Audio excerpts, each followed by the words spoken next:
அடுத்து நம்ம வந்திருக்க இடம் பார்த்தீங்கன்னா திருவெண்காடு. ஸோ இந்த திருவெண்காடுல புதன் திருத்தலம் அமைஞ்சிருக்கு. இந்த கோவிலில் பார்த்தீங்கன்னா பேரண்ட்ஸ் எல்லாரும் அவங்க குழந்தைங்க நல்லா படிக்கணும்னு சொல்லிட்டு அவங்க பேருக்கு அர்ச்சனை பண்ணிட்டு இங்கே உங்களோட குழந்தைங்களுக்கு பேனா அண்ட் புத்தகம் வாங்கிட்டு போகிறாங்க.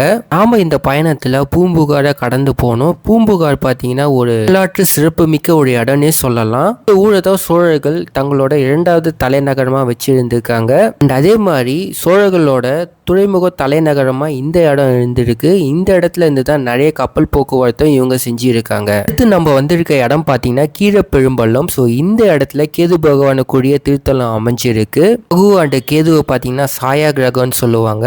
கோவிலுக்கு மனம் சார்ந்த பிரச்சனை இருக்கவங்க வந்தாங்கன்னா அந்த பிரச்சனையெல்லாம் சரியாகிடுன்றது நம்பிக்கை. ட்ரிப்பில் ஃபைனலாக நம்ம வந்திருக்க இடம் பார்த்தீங்கன்னா திருநள்ளாறு. ஸோ இந்த இடத்துல சனி பகவானுக்குரிய கோவில் இருக்கு. உங்கள் லைஃப்பில் ஏதாவது ஒரு விஷயம் லேட் ஆகிட்டே இருக்கு, தடங்கள் ஆகிட்டே இருக்குன்னா அதுக்கு காரணம் சனி பகவான் தான். ஸோ நீங்கள் இந்த கோவிலுக்கு வந்தீங்கன்னா அந்த தடையெல்லாம் நீங்கி இந்த காரியம் எல்லாம் சக்ஸஸ்ஃபுல்லாக முடியுன்றதும் நம்பிக்கை.